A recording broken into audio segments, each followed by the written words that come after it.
किसान भाइयों, सबसे पहले मोज़ाइक परिवार के तरफ से आप सभी किसान भाइयों को नमस्कार। मैं डॉक्टर शशिकांत भेंडे मोज़ाइक में कंट्री एग्रोनॉमिस्ट के पद पे कार्यरत हूँ। जैसा कि आप जानते हैं, मोज़ाइक खाद बनाने वाली कंपनी है और हम लोग पूरे विश्व में पोषण बेचते हैं। हम लोग कभी नहीं बोलते कि हम लोग सिर्फ खाद बेचते हैं, हम पोषण बेचते हैं। और पोषण ऐसे नहीं, नॉलेज के साथ किसान को शिक्षित करके बेचते हैं। तो हम लोग बात करेंगे उस पोषण के बारे में, क्या हमारे देश में भी संतुलित पोषण की ज़रूरत है? अगर ज़रूरत है तो वो संतुलित पोषण क्या है और उस संतुलित पोषण अलग अलग फसलों में हमें उसको कैसे करना चाहिए, और हमारा उसके बारे में क्या अनुभव रहा है भारतवर्ष में संतुलित पोषण के बारे में।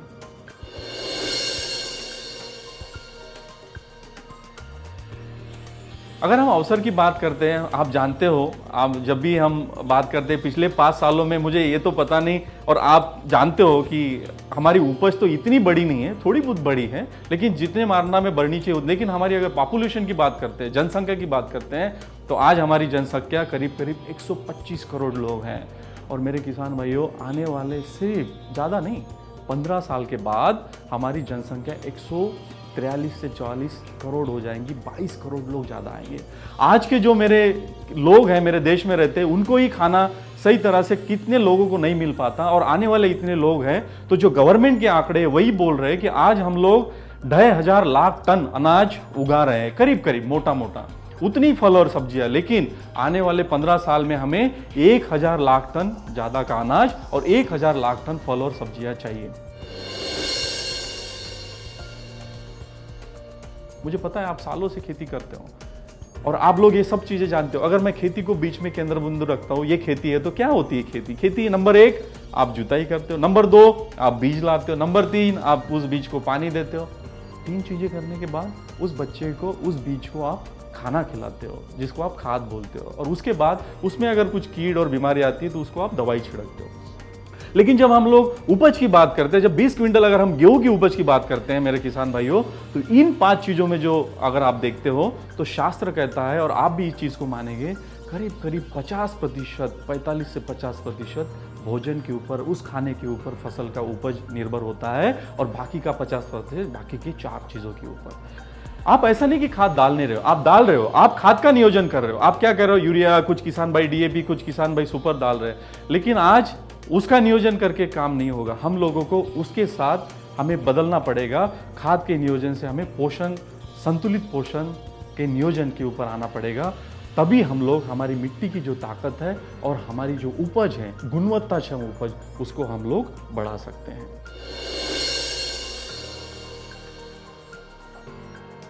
किसान भाइयों, हम लोग जैसा कि चर्चा कर रहे थे कि संतुलित पोषण की क्या जरूरत है, क्यों जरूरत है। 4 महत्वपूर्ण बिंदु इसमें हैं। सबसे पहली चीज़, हमारी जो जमीन का जो स्वास्थ्य है, मिट्टी का जो स्वास्थ्य है। नंबर 2, हमारी जो मल्टी न्यूट्रिएंट डिफिशियंसी हम उसको बोलते हैं, कि ज़्यादा पोषक तत्व की जो कमी आ रही है एक ही जगह पे। नंबर 3, हमारी जो माइनिंग हो रही है, हमारा जो उत्खनन हो रहा है पोषक तत्वों का। और नंबर 4, हमारा गवर्नमेंट के कुछ आंकड़े, उसको मैं आपको बताऊंगा कि हमारी उत्पादकता कैसे कम हो। नंबर 1, आप 20 साल पहले, 30 साल पहले जब नंगे पैर खेत पे चलते थे तो आपकी मिट्टी कभी आपको चुभती नहीं थी। लेकिन आज मेरे किसान भाइयों, जब हम चलते हैं तो उसको कंकर चुभते हैं। क्यों? क्योंकि मिट्टी कड़क हो गई है, उसमें नमक की मात्रा बढ़ी है, वो हार्ड हो गई है, सख्त हो गई है। तो आप मुझे बताइए, मिट्टी की ताकत बढ़ी या घटी? मिट्टी की ताकत कम हुई, क्योंकि उसका स्वास्थ्य, हवा और पानी का उसमें जो रेशो होना चाहिए वो नहीं है। नंबर 2, मैंने आपसे बात की थी कि हमारी जो मल्टी न्यूट्रिएंट, जो बोलो ज़्यादा पोषक तत्वों की कमी मिट्टी में हो रही है। आप देखिए जो ग्राफ है पीछे जो है आपके, आप देख सकते हो इस ग्राफ में कि सिर्फ 1950 में हमारे पास सिर्फ नाइट्रोजन की कमी थी। लेकिन आज आप 2013 में ऐसा 11 पोषक तत्व 17 में से एक भी पोषक तत्व नहीं बचा है जो 10% से लेकर 60% तक उसकी कमी हमारे मिट्टी में नहीं है। और मोटे तौर पे अगर आप कमी देखते हो तो सबसे ज़्यादा पोटाश की कमी, सल्फर की कमी, जिंक की कमी, कुछ एरिया में बोरॉन की भी कमी हमारे मिट्टी में हो रही है। फेरस की भी सुनाई में आता है, फेरस भी कुछ जगह लोह जो है वो कमी है। नंबर 3, मैंने आपको बोला था मेरे किसान भाइयों कि हम आंकड़ों की बात करते हैं कि भाई ये क्या हो रहा है। अगर मैं माइनिंग की जो बात कर रहा था, उत्खनन की जो बात कर रहा था, आप देखिए पूरे देश में हमारे किसान भाई, पूरे देश के किसान भाई करीब करीब 240 लाख टन, हम सिर्फ एनपीके की बात करेंगे, नाइट्रोजन, फास्फोरस और पोटेशियम, अलग अलग खादों के माध्यम से करीब करीब 240 लाख टन एनपीके डालते हैं। लेकिन ये जो पौधा आप देख रहे हो, ये जो पौधे हम उगाते हैं, 300 लाख टन हर एक साल बाहर निकाल रहे हैं। मेरे किसान भाइयों मुझे बताइए, अगर हम 240 डाल रहे हैं और 300 लाख टन निकाल रहे हैं तो 60 लाख टन मेरे मिट्टी से बाहर आ रहा है। और अगर मैं आपको एक चीज़ पूछूं कि आप यूरिया, मुझे नहीं लगता यहाँ पे बैठा हुआ कोई किसान कम डालता होगा, जितना चाहिए या उससे ज़्यादा ही। फॉस्फोरस, डीएपी या सुपर किसान डालता ही है जितना चाहिए या थोड़ा सा कम होगा, लेकिन वो डालता है।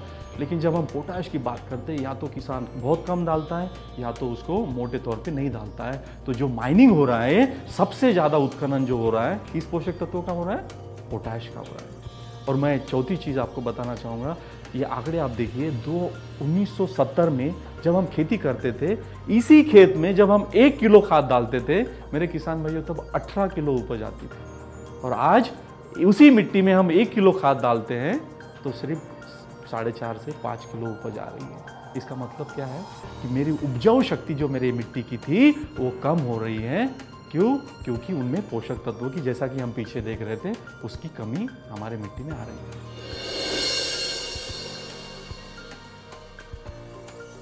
अगर हम पोषक तत्व की बात करते हैं, अभी तक जो हम लोग देख रहे थे कि संतुलित पोषण की क्यों जरूरत है, तो हमारे मिट्टी में 17 पोषक तत्व चाहिए करीब करीब। आप भी लोगों ने कभी सुना होगा, और मुझे लगता है मोटे तौर पे किसानों को पता है, अलग अलग मीटिंग में लोग बोलते हैं कि 17 पोषक तत्व चाहिए। लेकिन मेरे किसान भाइयों, जब हम थाली की बात करते हैं, इस थाली में 17 के 17 पोषक तत्व हमें परोसने नहीं है फसल को, क्योंकि कुछ तो हमारे मिट्टी में भी है। जैसा कि हम बात करते हैं carbon, hydrogen, oxygen, nitrogen, phosphorus, potassium, calcium, magnesium, sulphur और zinc, ferrous, boron, copper, manganese, nickel, molybdenum और क्लोरीन, ये जो सूक्ष्म पोषक तत्व है, इसमें अगर हम इस थाली को देखते हैं तो सबसे महत्वपूर्ण चीज नाइट्रोजन, फास्फोरस, पोटेशियम, सल्फर और जिंक, कम से कम इन 5 पोषक तत्वों का नियोजन हमें करना जरूरी है। और हम लोगों ने जो पहले देखा था, आपने देखा है कि हमारे मिट्टी में जो कमी आ रही है और जो मोजाइक की भी ताकत है, किस चीज की? क्योंकि जो हमारा दाल चावल रोटी का जो खाना है वो है नाइट्रोजन, फास्फोरस और पोटेशियम।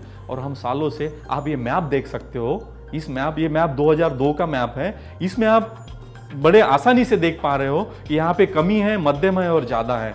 लेकिन कमी और मध्यम का एरिया बहुत ज़्यादा इसमें आप में दिखता है, और जहाँ पे ज़्यादा भी दिख रहा है वहाँ भी पोटाश डालने की ज़रूरत है। और अगर हम दाल चावल रोटी में से इसी को ही हम रोटी या चावल को ही बाहर निकाल देते और बाकी का आप कितना भी पापड़, अचार, सब चीज़ें रख देंगे, मेरे किसान भाइयों, उसको फसल को पूरा खाना नहीं मिल सकता, क्योंकि 80 से 85% अंग उसका दाल चावल रोटी है। अगर हमारा दाल चावल रोटी अगर हम में से एक निकाल देते हो और बाकी कुछ भी देते हो, जैसा हमें उसका टेस्ट नहीं आएगा, वैसे फसल को भी उसकी उपज के लिए, गुणवत्ता के लिए वो काम नहीं करेगा।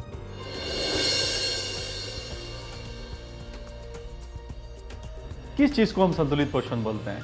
बहुत आसान है। जो भी आप जैविक, सेंद्रिय, जिसको ऑर्गेनिक बोलते हैं, और जो रासायनिक खाद है, इसको सही मात्रा में, संतुलित मात्रा में आप सही समय पे, सही दर में जब आप मिट्टी में डालते हो, उसका कोई विपरीत परिणाम आपकी मिट्टी पे ना हो और आपको अच्छी और गुणवत्ताक्षम उपज मिले, इसी को ही संतुलित पोषण बोलते हैं। हम लोग कभी नहीं रोकते किसानों को कि भाई जैविक है, आपका ऑर्गेनिक है, जो सेंद्रिय खाद बोलते हैं, आप डालिए, क्योंकि वो एक लिमिटेड है, वो डालना अच्छी बात है। आपके पास गाय का गोबर है, भैंस का गोबर है, आप डालिए। लेकिन 85%, 90% काम जो होता है वो रासायनिक खाद का आपके मिट्टी में होता है। तो जैसा कि हम संतुलित पोषण के बारे में बात कर रहे थे, संतुलित पोषण में मैंने पहले भी बताया कि मुख्य पोषक तत्व, दुय्यम पोषक तत्व और हमारे जो सूक्ष्म पोषक तत्व, और जो सबसे नीचे आता है जो बिल्डिंग ब्लॉक जिसको बोलते हैं हम, हमारे जो मेन खंड है कार्बन, हाइड्रोजन, ऑक्सीजन। लेकिन अभी हम लोग पूरे की बात नहीं करेंगे।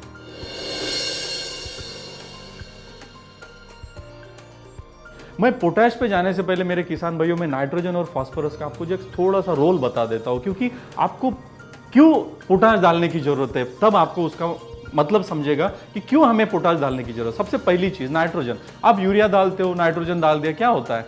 फसल हरी भरी हो जाती है, पत्ते हरे हो जाते हैं, लेकिन गाढ़े हरे नहीं, हरी हो जाती है और फसल बढ़ती है। 6 फुट 5 फुट फसल हो जाएगी और बाकी के पोषक तत्व भी ऊपर जाने में मदद होती है। क्लोरोफिल का सिंथेसिस होता है, हरित द्रव्य बनता है। लेकिन नंबर 2 जो फास्फोरस है, वो महत्वपूर्ण 5 कार्य करता है। सबसे पहली चीज, वो जड़ों को लाता है। नंबर 2, जर्मिनेशन करता है, आपके फुटाव लाता है, फुटाव को आपके पत्ते आएंगे, उसको फूल आएंगे और फूल का फल में परिवर्तन होगा और बाकी के पोषक तत्व भी ऑब्वियस है कि वो भी ऊपर जाएंगे। अभी मैं आपको थोड़ा पोटाश के कार्यों के बारे में बात करूंगा जो कि महत्वपूर्ण है। और आप जानते हैं, जितना भी हम लोगों ने अभी तक देखा, कि पोटाश का बहुत महत्वपूर्ण रोल है। हम बोलते हैं पोटाश के मोटे तौर पे 11 कार्य हैं, लेकिन सबसे पहला कार्य, पोटाश का सबसे महत्वपूर्ण कार्य है अधिक उपज। सबसे पहले उपज लाता है पोटाश, ये हमें समझना बहुत जरूरी है, क्योंकि ज़्यादातर किसान हमारे या हम लोग भी यही, जो भी हम लोगों ने सुना है, यही बात आती है कि पोटाश डालने से सिर्फ गुणवत्ता बढ़ती है। लेकिन पोटाश डालने से गुणवत्ता नहीं बढ़ती है, पोटाश डालने से सबसे पहले उपज बढ़ती है। और उपज क्यों बढ़ती है? क्योंकि उसकी गुणवत्ता भी बढ़ती है। आपने उपज के स्लाइड में आप पीछे देखिए, गेहूं का दाना छोटा, जहां पोटाश नहीं है, और जहां पोटाश है आप देख सकते हैं गेहूं के दाने की साइज। नंबर 2, गुणवत्ता की बात हम लोग कर रहे थे। आप आसानी से देख सकते हैं मक्के के भुट्टे में जो ऊपर के दाने हैं, 10 से 12 दाने, वो बिल्कुल भरते ही नहीं है, आते ही नहीं है। आप वही धान में देखिए, गेहूं में देखिए, आपके सोयाबीन में देखिए, ये क्यों होता है? क्योंकि उसको पर्याप्त मात्रा में जो खाना चाहिए वो नहीं मिल पाता।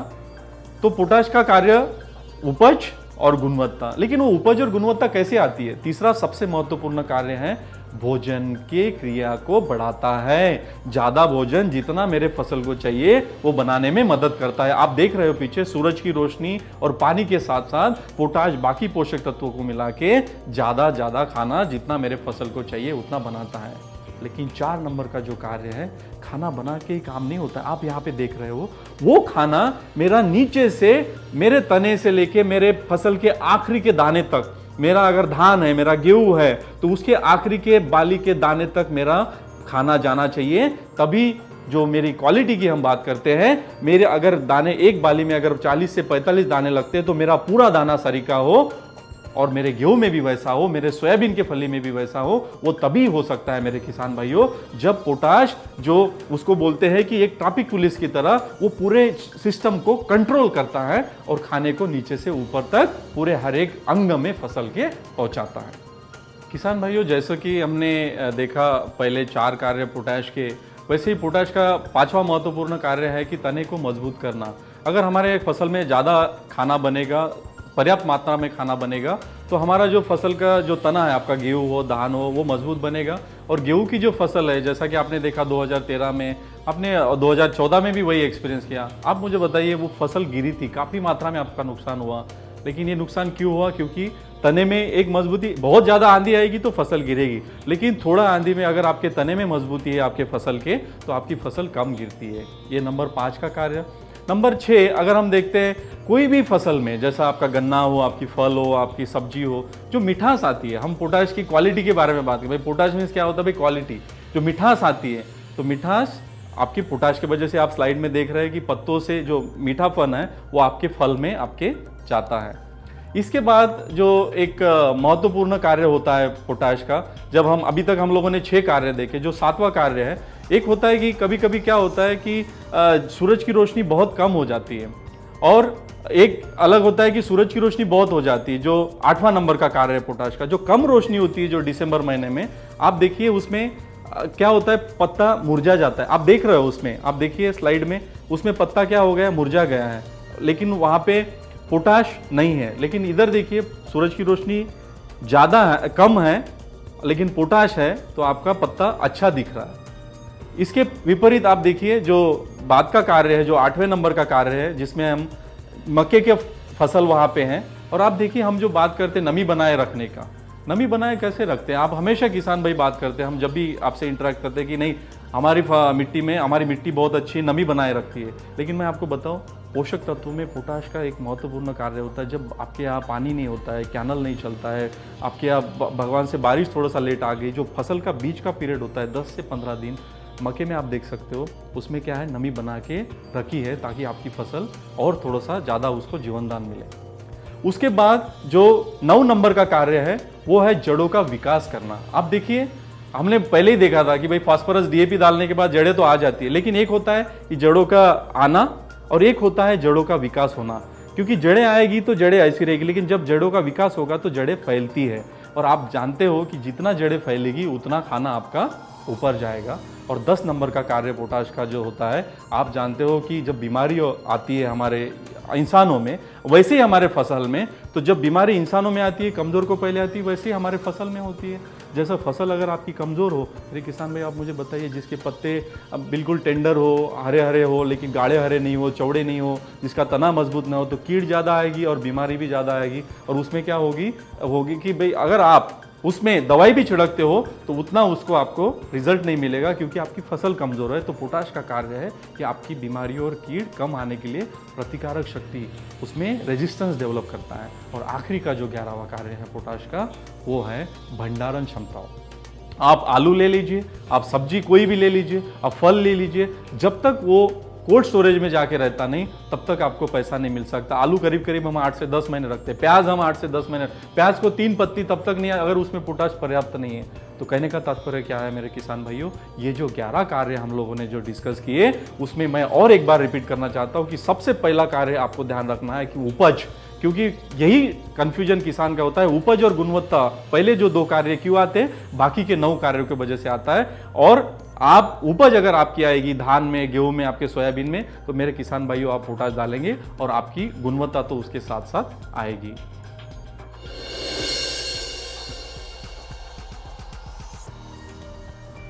किसान भाइयों, अभी तक हम लोगों ने 11 कार्य पोटाश के देखे, लेकिन मैं आपको एक चीज पूछना चाहूंगा, और आप लोगों को आशा करता हूं कि आपको समझे भी है वो और आप जानते भी हो कुछ कार्य, लेकिन एक कभी भी पत्ता कभी पीला पड़ जाए, पत्ता कभी थोड़ा सा मुरझा जाए, हम लोगों को क्या लगता है कि बस उसमें बीमारी आ गई है। लेकिन अभी मैं आप किसान भाइयों को एक पूछना चाहूँगा, आप में से कोई किसान भाई ऐसा कभी किसी दुकानदार के पास पत्ता लेके गया कि भाई ये मेरा पत्ता है, आप मुझे बताइए क्या इसमें पोटाश की कमी है या सल्फर की कमी है, जिंक की कमी है?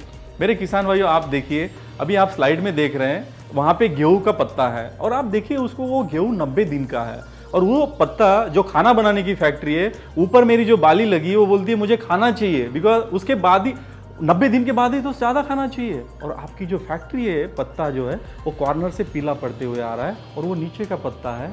इसका मतलब क्या है, वो पोटाश का कमी का कारण है और वो दिखा रहा है कि मेरे इसमें पोटाश नहीं है। लेकिन उस टाइम अगर आप पोटाश डालते हो तो उसका फायदा नहीं हो सकता है। और दूसरे स्लाइड में भी आप देख सकते हो, अभी देखिए आप नरमे, कपास में, नरमे में वही है, वैसा ही पत्ता बॉर्डर से आपका पीला पड़ते हो रहा है, लाल हो रहा है और वो पत्ता सूख जाएगा और आपका खाना बनाने का फैक्ट्री अगर 25% डाउन हो जाएगा तो आपका खाना कम बनेगा और आपका उपज कम आएगी।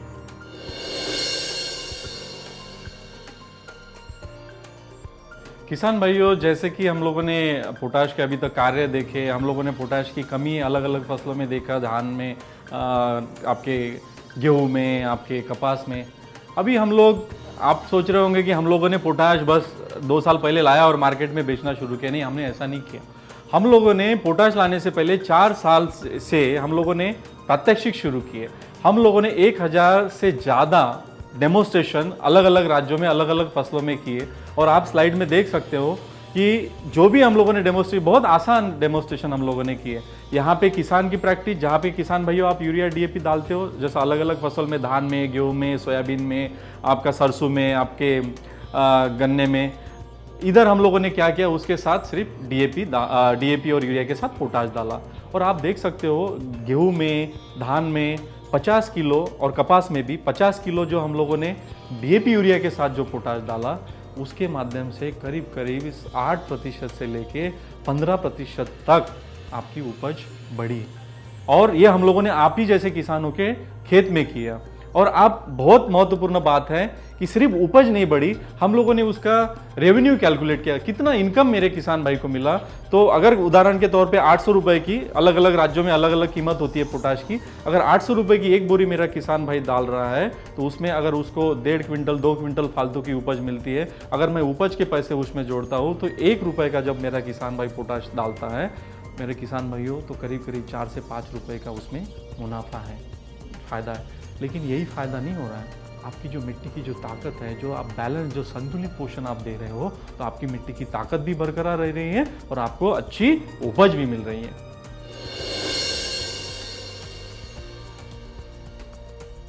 हम लोगों ने काफ़ी आसान के तरीके में समझाने की बात की और आपने भी समझा। मैं थोड़ा सा 2 स्लाइड में थोड़ा शास्त्र के बारे में बात करूंगा कि संतुलित पोषण ये 2 स्लाइड में ही पूरा कंप्लीट हो जाता है। अभी आप एक स्लाइड देख रहे होंगे, वहां पे एक ड्रम है और वहां पे लिखा है लिबैग्स लॉ ऑफ मिनिमम, मीन्स लिबैग के न्यूनतम सिद्धांत, जो दर्शाता है, आप देख रहे हो वहां पे कि जो ड्रम है उसमें सभी पोषक तत्वों बॉर्डर में, और ऊपर लिखा है कि उपज और प्रॉफिट, मुनाफा। लेकिन इसका मतलब यह है कि अगर कोई भी पोषक तत्व आपके फसल में, मिट्टी में अगर कम हो जाता है, वो जितना कम होगा वही निर्धारित करेगा कि आपकी जो फसल है उसकी उपज और उसकी गुणवत्ता कितनी कम होनी है। इसका मतलब यह है कि अगर आप कोई पोषक तत्व कम डालते हो तो उतना ही आपका उपज और आपकी गुणवत्ता फसल की कम होगी, मीन्स आपका मुनाफा भी कम होगा। और जो दूसरी स्लाइड अभी आप देख रहे हो, इसके बाद कोई भी खाद आप लेते हो, मुझे ये नहीं कि आप यही लो, ये बट आप जो भी पोषक तत्व अलग अलग खाद से डालते हो मेरे किसान भाइयों, ये 4 नियम बहुत महत्वपूर्ण है। 4 सूत्री जो 4R न्यूट्रिएंट स्टुवर्डशिप कंसेप्ट इसको बोलते हैं, ये फॉलो करना बहुत महत्वपूर्ण है। इसका बहुत आसान सा मीनिंग है, आप देख रहे हो, आप देखिए स्लाइड में कि सबसे पहला राइट सोर्स का मतलब क्या होता है? स्रोत का मतलब आप जो भी खाद लेते हो अच्छे गुणवत्ता का लीजिए। नंबर 2, आप देखिए कि उसका मात्रा बहुत इंपॉर्टेंट। अगर मेरी खुराक अगर 3 रोटी की अगर मैं 2 खाता हूं, मैं भूखा रहूंगा, 4 खाऊंगा तो ज्यादा होगा। तो कहने का मतलब क्या है? डोज, अगर मुझे 50 किलो डीएपी चाहिए, एमओपी चाहिए, उतना ही डोज जाना चाहिए मिट्टी में। नंबर 3, अगर जैसे मुझे सुबह का नाश्ता, दोपहर का खाना और रात का खाना, डिनर चाहिए, वैसे ही फसल में आपका टाइम बहुत महत्वपूर्ण है, तो आपका राइट टाइम। और आखिरी का जो आर होता है वो है राइट प्लेस, आपको सही जगह पे आपका खाद जाना चाहिए। जैसा कि मेरे मुंह में जब कोई भी मैं खाना खाता हूं, आप मुझे बताइए, आप लोग खाना खाते हो, किसी को मैं बोल दूं कि नहीं भाई मुंह खुला करके खाना खाओ, खा सकते हो? नहीं, हमें बंद चाहिए। तो वैसा ये कोशिश करिए कि खाद आपका मिट्टी के अंदर जाए, ताकि आपको ज़्यादा से ज़्यादा 100% आपको उसका फायदा पहुंचे।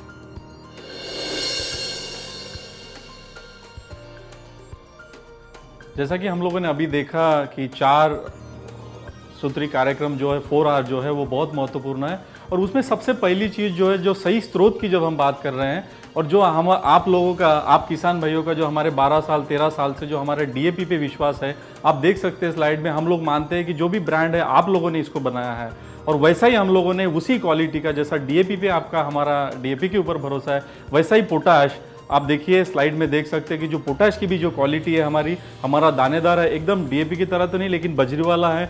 इससे 2 फायदे हैं, एक तो ये डालने में आसान है, और ये आपको जो भी उसका पाउडर फॉर्म में होने के बाद जो पत्ता जलने का या कभी कभी किसी का डालते वक्त जो दिक्कत होती है, वो इस पोटाश में हमारे होगा नहीं, और आपको उसका आसानी से, आप डीएपी में हो, आप यूरिया में भी हो, आप उसको मिला के आप आपके फसल में डाल सकते हो।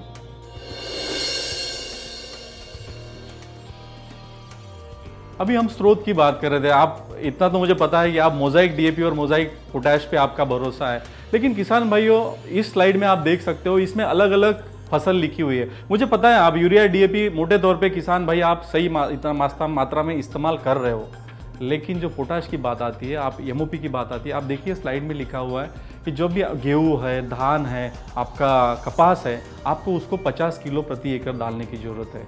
या तो आप उसको बेसल में डालिए पूरा, हम तो बोलते हैं कि आप उसको साइंटिफिक इसमें डालना है तो 25 किलो पहले डालिए और 25 किलो आप 40 से 45 दिन के बाद डालिए।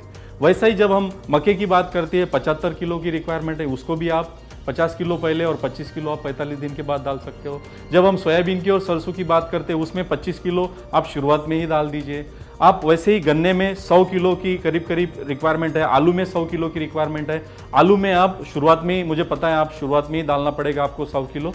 और जो गन्ने में है, आप जब आप शुरुआत में 50 किलो डालिए जब आप गन्ना लगाते हो, और 50 किलो मेरे किसान भाई जो आप मिट्टी चढ़ाते हो उस टाइम आप उसको डाल सकते हो पोटाश मिट्टी चढ़ाते वक्त। तो ये जैसा कि हमने 4R देखा था, तो वो 4R में राइट रेट, आपका सही दर बहुत महत्वपूर्ण है और सही टाइम महत्वपूर्ण है। अगर आप 2 चीजें भी कर लेते हो मेरे किसान भाइयों, तो आपका काफी हद तक आपका जो उसका जो फायदा मिलने वाला है, जो भी आप खाद डालते हो उसको आपका हर एक फसल को और आपकी मिट्टी को भी मिलेगा।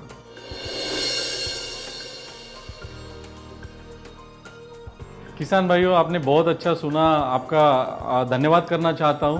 लेकिन अभी मैं एक बहुत महत्वपूर्ण बात आपसे बताना चाहता हूं। आप देखिए यहाँ पे एक स्लाइड है और उसमें बहुत अच्छा स्लाइड है, ये मेरा बहुत फेवरेट स्लाइड है। मेरा हमेशा मेरे जितने भी मीटिंग मैंने की है आज तक मेरा 12 साल के करियर में, मैं ये स्लाइड जरूर दिखाता हूँ। आप देखिए यहाँ पे फसल है और इंसान है, और आप इसमें देख सकते हो कि फसल में और इंसान में कोई ज़्यादा अंतर नहीं है। क्यों? आप देखिए, इंसान को भी भोजन चाहिए और फसल को भी भोजन चाहिए, और उसी के बारे में हम लोग अभी तक बात कर रहे थे। लेकिन उससे भी बड़ी एक बात है जो किसान भाइयों आप कर रहे हो, वो क्या है कि इंसान को खाने के लिए फसल से आने वाला उपज चाहिए, और वो आप कर रहे हो, और आपकी बहुत महत्वपूर्ण भूमिका है, और आप उसको सालों से कर रहे हो, तो आप बहुत अच्छा काम कर रहे हो। और मैं आखिरी में इस पूरा जो हमने संवाद अभी 15 मिनट के आसपास करीब करीब जो साधा है आपसे, तो आपका धन्यवाद तो बनता ही है। लेकिन जो हमने सुना, हम लोगों ने क्या सुना? सबसे पहली चीज़ कि हमारे खेती के अवसर, हम लोगों का संतुलित पोषण की हमें ज़रूरत क्यों है, संतुलित पोषण का मतलब क्या है, संतुलित पोषण अलग अलग फसल में कैसे करना चाहिए। हम लोगों ने ज़्यादा भर पोटैश पे इसलिए दिया क्योंकि पोटैश की बहुत से किसान भाई डालते नहीं है, या तो उनको थोड़ा सा जानकारी कम होती है, या उनको पता है कि वो गुणवत्ता के बारे आप लोगों ने सुना और आप लोगों को पता चल गया कि भाई पोटाश उपज बढ़ाता है। और इस स्लाइड में भी हम लोग यही बता रहे हैं कि पोटाश अधिक उपज और अधिक लाभ देता है, उसके बाद बाकी के गुणवत्ता और बाकी के 9 कार्य पोटाश करता है। और मेरे किसान भाइयों, आखिरी में मेरा एक विनती है आपसे मोज़ाइक परिवार की तरफ से, अगर आपको मेरी बात सही लगी हो, आपको समझ में आया हो, और मुझे गारंटी है कि आपको समझ में आया है, और आप ये पोटाश अगर आप वही गन्ने में डाल रहे हो, आपके आलू में डालते हो, आपके सब्जियों में डालते हो, थोड़ा आप आपकी गेहूं की फसल है, आपकी धान की फसल है, आपकी सरसों की फसल है, आपकी सोयाबीन की फसल है, इसमें भी आप अगर आपके 5 एकड़ क्षेत्र आपका है तो 2 एकड़ में आपके यूरिया डीएपी के साथ डाल के देखिए। अगर आपके घर में 4 बच्चे, जैसे चारों को खाना हम सरी का खिलाते हैं, उसमें अंतर नहीं करते, ये चारों भी फसलें 10 फसलें 5 फसलें आप लेते हो, वो सरी की है, वो बच्चों की तरह है, आप उसको भी उसको ट्रीट करिए, आपको अच्छी उपज मिलेगी, गुणवत्ता वाली उपज मिलेगी। और मोज़ाइक का पोटाश और मोज़ाइक का डीएपी आपके पास है, और ये जो टोल फ्री नंबर आप देख रहे हो उसके पे आप संपर्क साध सकते हैं, और उसमें अगर आपको वो कॉल उठाया भी नहीं जाता तो वो कॉल बैक करेंगे, और आपको जो भी हमारे प्रोडक्ट के बारे में और संतुलित पोषण के बारे में जानकारी है आपको वहाँ से मिलेगी। और आखिरी में किसान भाइयों, तहे दिल से आपका शुक्रिया, धन्यवाद, थैंक यू।